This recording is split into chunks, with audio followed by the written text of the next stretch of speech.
Hello everyone and welcome back to another edition of Kopi Chats with me, your host YSEALI. Again, today we'll be talking about all the news of interest for people living in Southeast Asia, Singapore, Indonesia, Malaysia, and nothing else is but greater than the US ASEAN Summit that just took place, just concluded, and I'll be telling you 11 things that you need to take away from the US ASEAN Summit. Let's get right to it. So, at the US ASEAN Summit, Vice President Kamala Harris had some nice things to say, and I'll just give you a little bit of the highlights that I have. The United States is proud to have donated more than 115 million vaccines to ASEAN members without conditions. Without conditions. She wants you to really take note of that, her emphasis on that. Don't you people get the wrong idea that, we expect some sort of quid pro quo. No. You can see the emphasis in her hand and her head. Now, moving on. Her boss, Joe Biden, also had something to say. He had to welcome everybody and all. President, the food wasn't bad. It was pretty good. We haven't been able to have essentially state dinners in a long time because. Oh, Joe, he almost made it through his session without a gaffe, but he just had a little one there, and he's very gaffe prone nowadays. It's okay. We'll forgive him. I just wanted you to know that he kept up his record of having a little slip up. But he also had this to say. In the coming years and decades, the ASEAN centrality is the very heart of my administration's strategy and pursuing the future we all want to see. Yes, Joe Biden wants you to know that the ASEAN centrality is, key to, pursuing the outcomes you all want to see. Whatever that may be, I don't really know, but you will find out as we go through all the material that I've prepared. So that is just, Kamala Harris letting you know that, the United States has been very generous to give away 150 million doses of vaccines with no conditions, no strings attached, which I think you would be naive to believe because in international relations, everything comes with strings attached. And Joe Biden also wants you to know that he's very sincere about his desire to, have, his view that ASEAN is central, central to what he wants to do. So central, in fact, that the U.S. was sending $150 million to ASEAN amid China's growing clout. So, pledged over $150 million in investment, for maritime cooperation, blah, blah, blah, many good things, all right? And here you go. You can see the nice group photo, all the ASEAN leaders except the one from Myanmar. Sorry, because they got the bad military junta there, so you can't be invited to the party. But anyway, out of that 50 million? Yeah, 60 million to expand maritime cooperation. What does that mean? Entail helping ASEAN countries counter illegal fishing and deploying U.S. Coast Guard personnel to the Indo-Pacific. Whoa, Coast Guard. Doesn't the Coast Guard guard the coast? Why would the Coast Guard of the United States be in ASEAN? Never mind. Joe Biden has creative ideas about how things should be done. It's okay. The Coast Guard will also deploy a cutter, and which also, is just they call it a commissioned vessel, which is a fancy name for a vessel of theirs, to Southeast Asia for training and security cooperation, right? And stepping up efforts for support maritime law enforcement agencies, right? So there'll be a training team and there'll be a ship. That costs $60 million. I don't really understand it, but anyway, that's the American money, not my money, so not your money. So I don't think we really have to ask too many questions about that. Anyway, it's good to have that, isn't it? Good to have that support. And you'll think like, yeah, it sounds pretty decent, right? I mean, you get a ship, you get training. It's worth $60 million, right? This sounds pretty good. Yeah, it sounds really good until you realize that this happened. $40 billion to Ukraine. So Joe Biden and his people on the Democratic Party have decided to send $40 billion worth of aid to Ukraine. Wow! Imagine how much training and how many cutters that can send to Ukraine, right? So, never mind. Coming back to that, that's Ukraine. I'm sorry, I had to burst your bubble. You may have thought that 150 million is a big deal until you put it next to, what was it, $40 billion, which is what, 50 times more or some absurd number like that. So that's how important ASEAN is to Joe Biden. Okay, he was telling you that it's central and centrality and everything. Getting the outcomes that we want to see, right? Yeah, about 150, like maybe 50 times less than Ukraine. So, however, U.S. will also invest $40 million in connection of clean energy infrastructure projects. What does that mean? No idea. It doesn't not explained anywhere. I looked around, no doubt, but I couldn't really find out what it meant. Clean energy infrastructure projects. I guess solar, wind power. What does it mean? Is he actually going to buy the solar panels, or will he pay for consultants or what? No idea. $6 million for advancement of digital economy, but blah blah blah blah blah. That's very boring. But guess what? Even after you take into account the 46 here and well as the 60 mentioned above, hey, that's some way short of the 150. Isn't it? Yes, it is. It is, right? So where did it go? I have no idea. I've been reading what I can, but I just have no idea. But to recap, okay, point 1 is that 150 million set aside. Point 2 is that 60 million for maritime cooperation, and there's another 40 for some clean energy stuff. That's what we got so far. Okay, now I want to take you forward. We'll move on from here because, 11 points to go through. Singapore's Prime Minister Lee will have you know that US-ASEAN summit shows that US values the partnership with Southeast Asia. He wants you to know that. All right, look at him. Kindly smile. Polite man. Okay, so he said a lot of stuff. It's a little bit boring, and he said he welcomes the upgrade of the ASEAN-US strategic partnership to a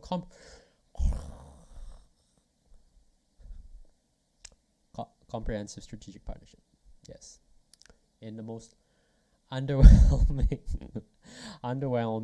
statement ever. I guess in the world of international relations that means something, but not to the layman. That's so boring. I can't believe that it's in the news. Okay, but he did say something interesting. Here we go. He complained that Singapore hoped that the US would join the Trans-Pacific Partnership. Donald Trump, that evil orange man, decided to withdraw from it. Right. So he said the ideal situation is for the US to rejoin the TPP, but the US's domestic politics does not allow them to do so. Why is that? Because there's no support for it. Why is that? Because Donald Trump has said it's a terrible deal. And why is that? Nobody knows. He said it's a terrible deal. Everybody just shut up. Said he's stupid. Shut up, you're stupid, Donald. Stop talking. Don't say my trade deal's stupid. So what happened? US has come up with an alternative construct, which is the IPEF, or Indo-Pacific Economic Framework. Now, is this a good thing? How is it? How is it, Mr. Lee? Well, Mr. Lee says, while there's not much substance yet in the framework in terms of investment and trade, it has its own value from another angle, which is diplomatic speak for this is a flaming pile of shit and nobody cares about it. So to reiterate, point 3 was the US-ASEAN upgraded partnership status, right? And number 4 was that the TPP has been lamented, and there in its place we will see an Indo-Pacific Economic Framework. And although we've never heard of the benefits of the TPP, Prime Minister Lee is very keen on it, but in a very subtle way. He all but admits that the IPEF has no value on its own. You have to look at it in a weird angle, in some angle, and then you'll be able to perhaps find a little value in it. By the way, the TPP has been criticized for severely restricting the sovereignty of the signatories. This is according to the Wikipedia article on the successor to the TPP called the CPTPP. Economist Jose Gabriel Palma criticized it, saying, signatories are subject to international courts and have restrictions on what the state-owned enterprises can do. And apparently all the countries involved are okay with it. But you know what? Yeah, isn't that a bit fishy? Like, why have you never heard this before? Do you know what the effect of it is? I don't know, and you probably don't know either, right? And maybe that's the real question here. Is it acceptable? I don't know. Nobody knows. Because as far as we know, voters in all the signatory countries didn't get a say in these deals. How does that make you feel? Probably quite shitty, right? You have all these people, all your leaders, signing on these deals that are, presented in the news as just, yeah, it's free trade, it's very good. Yeah, right. But, we never ever seem to see any of these benefits. It's just too bad. Now, another thing, oh yes, let's see. Right, so there's a statement that comes, joint statement issued by all the participants of this summit, this holiday camp, the Joe Biden holiday camp. And you can read it here. We, the member states of ASEAN and the United States, gather, blah, blah, blah, and you make the following statement, emphasizing all kinds of things, recognizing, noting, affirming, reaffirming, declare, fighting COVID, strengthening economic ties and connectivity, promoting maritime cooperation. So far, so good. So boring. I read it. I really did. South China Sea, enhancing people-to-people connectivity. Whoa, wait. What's this orange color? Well, of course, dear viewer, this is number 5. So number 3, ASEAN-US partnership upgrading status, big yawn. Number 4, TPP and successor CPTPP and Joe Biden's IPEF. It's the acronyms, which is actually really terrible. But nice man, Prime Minister Lee said it in a very nice way. That is terrible. So number 5, what is this? Why? Young Southeast Asian Leaders Initiative, henceforth known as the YSEALI. What is the YSEALI? Well, I looked into it for you. Here we are. The Young Southeast Asian Leaders Initiative, also known as YSEALI, is a highly competitive cultural exchange program for Southeast Asian emerging leaders, sponsored by the U.S. Bureau of Education and Cultural Affairs. Wow, U.S. Bureau of Education and Cultural Affairs. You would think that it's somehow just strictly about education and cultural affairs, except that it's part of the U.S. Department of State, the State Department, the Foreign Affairs Ministry. So what is it? Of course, the number one thing of the Foreign Affairs Ministry is meet the foreign policy goals. So what do you guess happens at the YSEALI? Look, the notable alumni of YSEALI include Vico Soto, handsome and a very well-known Filipino politician. She says here, serving as the 20th mayor of Pasig. Yeah? And Syed Sadiq, also very handsome, elected member of parliament for Malaysia. Carrie Tan, not so handsome. I mean, she's a lady. She is a elected member of parliament in Singapore. Lee Chien Chong, nerdy, member of the Pahang State Legislative Assembly in Malaysia. So you have these, young, intelligent, bright, political leaders going for this YSEALI program. And what do they get out of it? Right? Oh, you look at this, it looks so harmless. They have these grantees and their projects, Break the Fake Hackathon Innovation Lab. Shiro must be something about, supporting women. Eco Lead. It just sounds great, right? Just sounds great. Small grants for youth-led innovative projects, right? So, isn't this a good thing? Maybe. So, from my experience, I know that Mr. Syed Sadiq is pretty woke by Malaysian standards. And I'm pretty sure that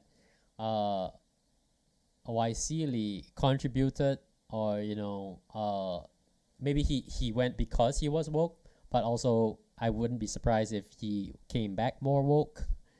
And surely when you have cultural exchange, it works both ways, right? He would also absorb what he's exposed to over there and bring it back here, and I think it shows through in his public persona.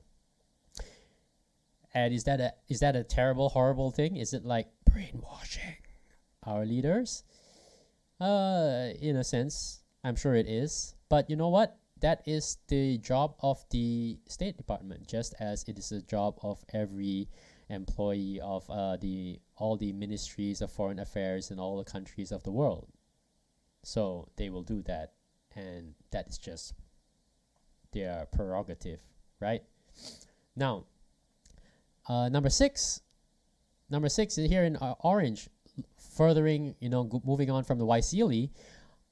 The White House also committed the joint statement, also says that we're empowering women and girls and promoting gender equity and equality through enhanced engagement in ASEAN-led mechanisms, including through support for ASEAN's gender programs and initiatives.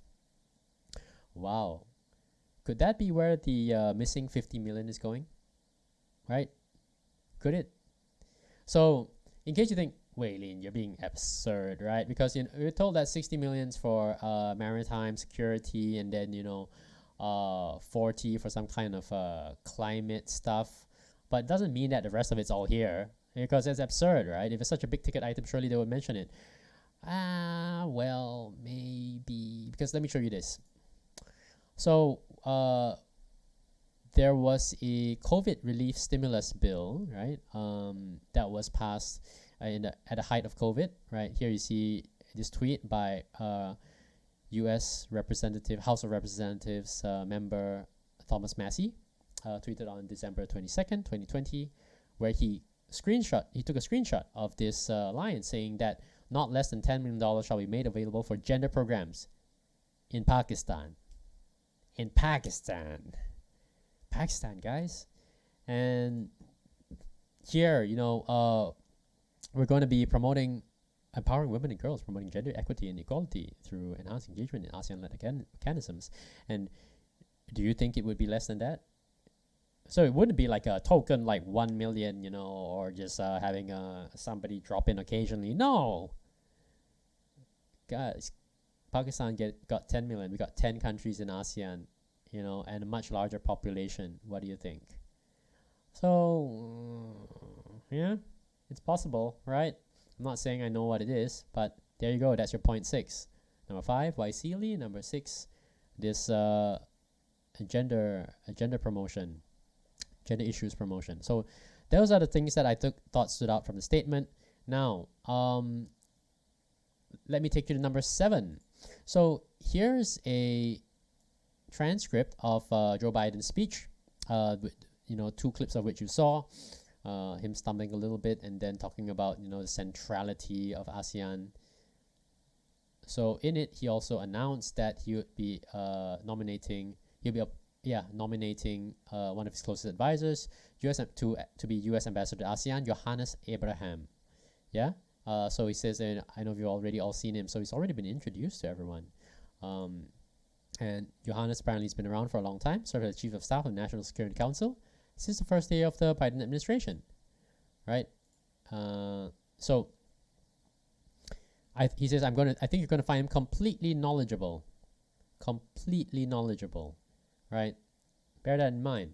So you'll be pretty curious, right? Like, this is going to be the top guy for the Biden administration in ASEAN. Wow, he's got to know a thing or two about ASEAN. He's going to be working with 10 different countries, and we have a lot of concerns, security concerns, China, COVID, climate change, so on, many things, right? So let's take a look. I looked it up. Oh, whoa, look at this. He's been a fellow at the Harvard Kennedy School, the Belfer Center for Science and International Affairs.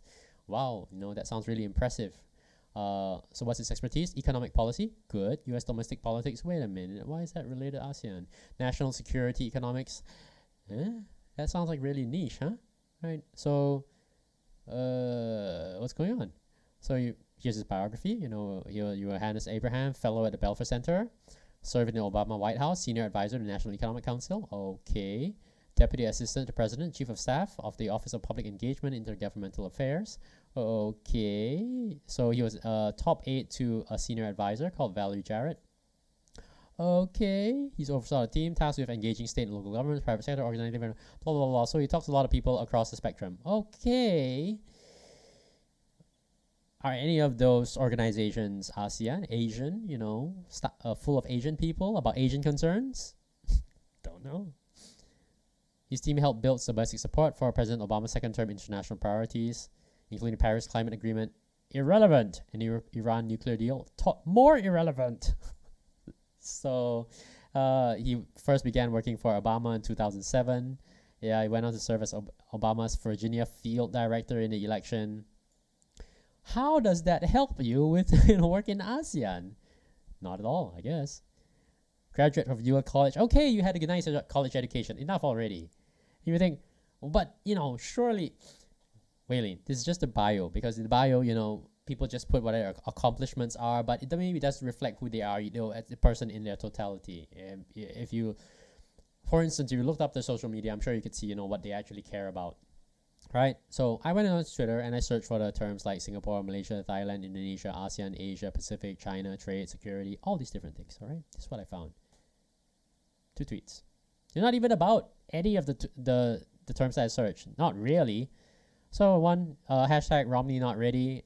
That's about, I think, the election when it was Obama. Yeah. Romney Ryan budget again about the U.S. domestic election. So he has never, as far as I can tell, never ever tweeted about Singapore, Malaysia, Thailand, Indonesia, ASEAN, Asia, Pacific, China, trade, security, none of these things. So what is Joe Biden talking about what is he talking about when he says that Yohannes Abraham, is completely knowledgeable about what exactly? No idea. But I did manage to find out that he once attended the state dinner with the leaders of Singapore in Washington. Here you go, August 2nd, 2016. There you go, the Honorable Yohannes Abraham, then working for the Honorable Valerie Jarrett. That's it. That's all I could find. I also searched on the Obama White House blog, where Abraham is blogged like 3 times on like lightweight topics like who won a spelling bee. He's never written any op-eds in any publications, never given any interviews except for one about the Biden transition that was exceptionally boring. So let's compare this. You think that, I don't know, this guy is like well educated, seems like maybe he's competent. Well, let's compare this to 2 former holders of the office of ASEAN ambassador. First up is Mr. David L. Carden. Mr. David L. Carden is, seems like an exceptional lawyer. Look, here we go, legal career. Carden led Jones Day's New York Trial Practice Department. Now, it's one of those fancy New York legal firms, very, very expensive, very high powered. And he led the trial practice department. Later became co-chair of the Jones Day's worldwide securities litigation and enforcement practice. Wow. While at Jones Day, Carden was responsible for representing clients in some of the largest securities fraud cases ever litigated, including those concerning Enron, Parmalat, and AIG. Parmalat, Italian, AIG is the insurance company. Huge clients, right? Globe-spanning clients. And David Carden has that experience. Right, so he's a successful lawyer, successful leader, right? In his capacity as a lawyer. He's not just a lawyer, but he led the departments. And yes, of course, he raised a bunch of money for Barack Obama. 2008 campaigns, top bundlers. Bundlers are fundraisers, raising over $500,000. And why the number seems small-ish is because when you are a bundler, you're raising from individuals, and they are, they're only allowed to donate, a certain maximum, like which is a small amount. I forgot what the number is. So he has definitely, David L. Carden has a lot of. He's a seems like great lawyer. Plenty of been a great success in his field, and is rewarded as being the ASEAN ambassador. And while ASEAN ambassador, well, of course, this is all fairly boring and inscrutable to me, because it's all, very diplomatic. I don't know if it actually is a great achievements. But subsequent to that, it seems that he was given an award for his good work, right? And he's maintained a busy schedule, giving lots of,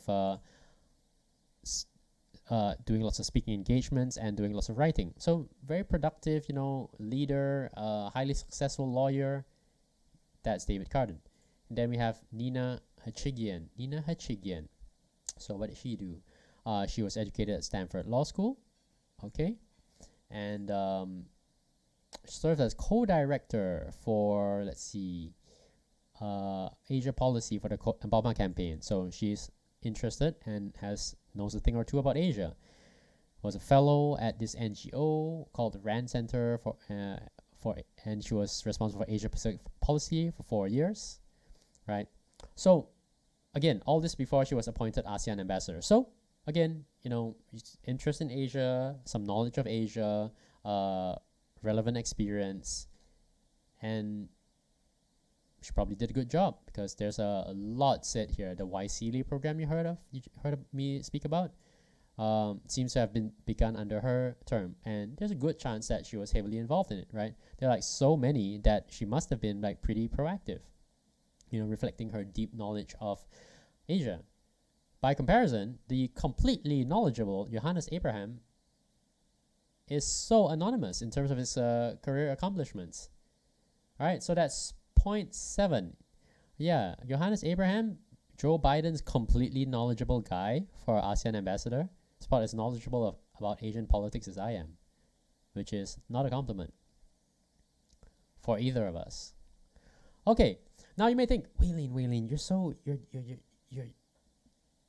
you're quite harsh, and many of these things seem pretty milquetoast and boring, and I'm sure it happens all the time. Maybe it's just by coincidence that several of these look bad, and you're just making out to be worse than it really is. Possible, I acknowledge. I mean, it's not like I did YouTube videos about many of these things before. So I went ahead and looked at the last time that there was a US ASEAN summit, which was just late October of last year. All right, and that takes me to point 8. So let's take a look at what matters were like last time they got together. In October, $102 million set aside for ASEAN. There's a lot of hundreds of millions of dollars, right? 40 million appears to be for some kind of health purpose, right? Under the US ASEAN Health Futures Initiative. There's a little bragging over here. Say that over $3.5 billion has been invested in ASEAN public health over the past 20 years. Well, wow. So, must be really great, right? US and ASEAN. Initiatives, actually, that's like over the past 20 years. Like, that's less than Ukraine got in like 12 months. Again. Okay, so going back to this US ASEAN Health Futures Initiative, the activities may include the following. It's a very long list, so let me take you through it. Okay, bit by bit. Okay, here we go. This just the second point. Provide grants for emerging disease, infectious disease research between US scientists and early career scientists. So not senior scientists, just young people. Including a focus on promoting gender equity in this field. So guess what? It's going to be promoting, we're going to have grants for young women scientists in infectious disease research. So America will give grants to young women scientists to promote gender equity, who will work with like seasoned American scientists. Yeah, and that will be what their money goes towards. Is that what we want? Not based on merit, but on to promote gender equity. I don't know. It doesn't really sound that good. And then as we move on, expand this blah blah blah alumni network, including a flagship sales training program for young leaders, YSEALI. Hey, didn't we just hear that YSEALI is for this cultural exchange thing? Like, why is it being mentioned under this US ASEAN Health Futures Initiative? Health, right? Strange. Why? No idea. And moving on, it says another of these goals is to transform ASEAN states' health workforces and university public health curricula. Wait a minute. Why would I want American money to transform my country's health workforces and or the university public health curricula? That's not a good thing. I don't want that. I don't want that, right? Strange. And we're just halfway through. I haven't even got to the good stuff yet. And already the summary of this summit looks the same or worse than the one that just concluded. Right, so here we are. We're at point 8 so far, looking at this document, looking at this negativity, the YSEALI, and the gender issues, transforming our health workforces. Now, that's number 8. Number 9, this one is not that important. 20 million for Climate Futures Initiative, and you think, oh yeah, 20 million. Wow, I thought it's gonna destroy the world, but we're just putting aside 20 million. Like, shouldn't it deserve its own 100 million? Okay, moving on. So here we are. U.S. ASEAN economic futures. All right. Now we got the good stuff, right? Because the economy is important. Like, we need a strong economy to make money so that we can afford all the wonderful programs that we want to do. And this is the good part. Okay, number 9. Provide funds through the U.S. International Development Finance Corporation to Integra Partners Fund 2 LP. What are these things? That just sounds very confusing. Well, I looked into it for you, very fortunately. This is the website of the U.S. International Development Finance Corporation. What is it? It's the U.S. government's development finance institution. Partners with the private sector to finance solutions to blah, blah, blah, something or other. Is it part of the government? Yes. Why is it important to U.S.? DFC advances American foreign policy. So it's a tool of foreign policy. Whoa, wait a minute. Wasn't this supposed to be like something for, you know, like economic futures and you know, like why is this corporation, nakedly for foreign policy putting money into something called Integra Partners Fund 2 LP? Right, what is that? Well, I'll show you. This is Integra Partners. It's a Singapore-based venture capital fund. Look at it. Very nice, very modern. You know, all of these people, startup founders with their teams, receiving funding rounds from Integra, now backed by the US government. And it did not hide it. It's right here. Right? DFC and Integra Partners. Whoa. US aid, yes, is again American aid organization. But the Development Finance Corporation doesn't hide the fact that their purpose is to advance American foreign policy. And you think, wow, that sounds really bad, huh? Yeah, it does. Let's see. And that's not all. Look at this. KFDEG is an anchor investor in Fund 2. You might wonder, okay, what is that? Okay, here you go. Here's how you should see. On Deal Street Asia, Germany's DEG joins Integra Partners' $100 million second fund as anchor investor. Okay. German Development Finance Institution, DEG, has joined the fund as an anchor investor. They contributed $8 million to the fund. Okay. All right. What's DEG? So there's this organization called DEG. They call themselves a Development Finance Institution, and they put $8 million in this investment fund, this VC fund. And what's the big deal? Well, the big deal is that DEG is owned by KfW. And what is KfW? It's a German state-owned investment and development bank. Right. Why is that a problem? Well, that means that it is doing, again, like the DFC is doing the work of the government, in this case, the German government. So this gives the governments of Germany and the United States a say in the investments of a fund based in Singapore that has, an influence on the future of ASEAN, because it invests in, of course, the most promising, most dynamic, most, interesting, potentially profitable companies in the region, right? All of these companies will be, they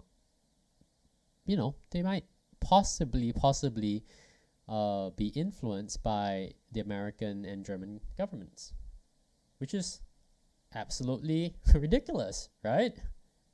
Isn't it? So we see a clear path for the US government to influence the most promising companies in ASEAN, where Integra operates. That's not really good for ASEAN, right? They could be influenced to go against the interests of ASEAN or the countries that they operate in, right? So not a good thing. So back to the White House document again. Now I'll tell you about number 10. Number 10. Here, look at it. support ASEAN gender programs and initiatives such as the ASEAN Gender Mainstreaming Strategic Framework. What is this? Why is this appearing all over the place? Right? So, if you think that, well, this is just, one line. Like, what does it mean? Probably not very much, right? Like, ASEAN doesn't really care about. I've heard, William, I've heard about these crazy gender issues in the United States, but that won't be a priority for ASEAN. We don't really care about such things. Well, here you go. On ASEAN.org, the official ASEAN website, ASEAN Gender Mainstreaming Strategic Framework establishes concrete steps for a whole of ASEAN approach to lay the groundwork for long-term structural changes. This will ensure that every political, economic, and societal issue of the ASEAN community is strategically addressed with gender equity in mind. Are you insane? What does this feel? Reads like something, like you're trying to change the world. Every political, economic, and societal issue will be addressed with gender equity in mind. Wow, that is what this 100 million, in paying for in part. Could be 10 million, right? Pakistan got 10 million. Is that something we want? I don't really know, right? So far, that doesn't sound good at all, right? It is their intention, stated intention, to have gender permeate everywhere. And it is on the ASEAN website. Is the ASEAN organization your friend? No idea. No idea, totally. Now, last point, point 11. So there's even a company named here in the White House document, Pinteki, an Indonesian lender for education, right? Why would an Indonesian startup be singled out for support by the White House? Isn't that strange? When do you ever see boring government documents single out companies, for special treatment, right? Especially if it's a company like halfway across the world, right? Like if Indonesia gave money to a Nicaraguan startup, you think like there's got to be something fishy going on there, right? Why the hell would they give money to that company? And here you can see the website of Pinteki. Right, looks pretty mild. Solusi Cerdas Pendanaan Indonesia. And here you go, 3 founders. So, for this number 11, point number 11, let me ask a question. How can you have confidence that the Indonesian founders will do what the US State Department wants? Right? Couldn't they just ignore instructions or ignore the, subtle pressure that they get? Right? After all, it's not even straight up giving money. It's called they're giving a DFC is going to give a loan portfolio guarantee, meaning that Pinteki is going to lend money to people who want to further their education, and then those loans, if they're not paid back, the DFC will guarantee it. So that means they'll pay up to Pinteki for those deadbeat borrowers who never repay their loans. Why would they do that, right? How could they get Pinteki to align with the State Department's foreign policy goals? What pressure could they bring to bear, right? Well, let's try and look at it. Bambang and Tommy look like Indonesians, but this guy, Eoan Feinsilber, doesn't look very Indonesian, right? He went to the London School of Economics and then worked at the private equity firm Silver Lake Partners, one of the world's largest, by the way. That's why I recognize the name. And he also worked at Morgan Stanley investment banking. So this looks like, looking at his profile, it seems like Mr. Feinsilber might be European or American, right? And probably has savings, investments, family in Europe or America, right? Now it makes a little more sense. So if you have somebody who is actually maybe an American passport holder and he's involved in a very important part of the world where you'd like to have more influence, right, for your foreign policy, and he's working in an area where, because people come to him for loans and education, he gets to, influence people a lot in choosing what loans, for what courses they get and how much they get. A good guy to have some control over, right? I'm speculating, of course, Mr. Feinsilber, I don't mean to say anything bad about you. I'm totally speculating. Tell me if I'm wrong. I'm perfectly willing to correct the record. So, maybe they have a little more influence on somebody with the connection, family connections, financial connections that he has. That would make sense. Pure speculation, of course. But then I have a little bit more to add on to that. So, as you saw with Mr. David L. Carden earlier, who raised money for Obama and then later on was appointed to be ambassador to ASEAN, there's something about Mr. Feinsilber's old company, Silver Lake Partners. So Silver Lake Partners, I guess this might be pretty common among his group, his the social circles. A lot of them donate money to Democrats, which is incidentally Joe Biden's party, right? And as you know, elected officials do sometimes do little favors for their supporters, especially those who raise money for them, right? And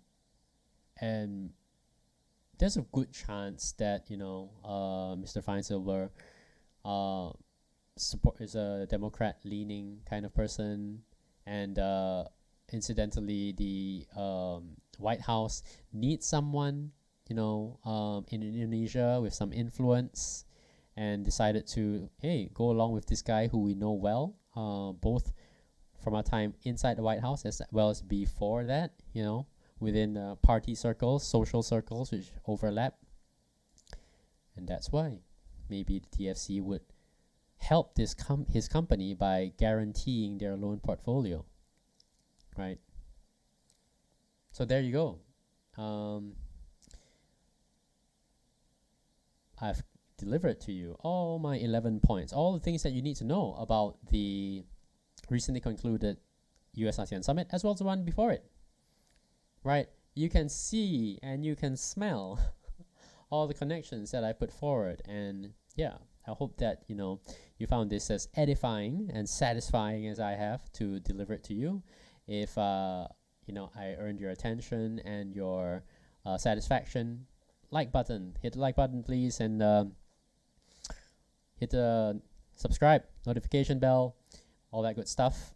And if you want to see any of the web pages that I've taken you through, they're all in the show notes in the description below. You can click on them there and see everything you want to see in more detail. All right, so I'm done. All my materials all done, finished, delivered. Thank you very much for listening. It was a great pleasure. I hope that I'll see you back here next time I do a video, which I will do as soon as I can. All right, to everyone, have a good evening, afternoon, morning, wherever you are, and I'll talk to you again soon. Bye-bye.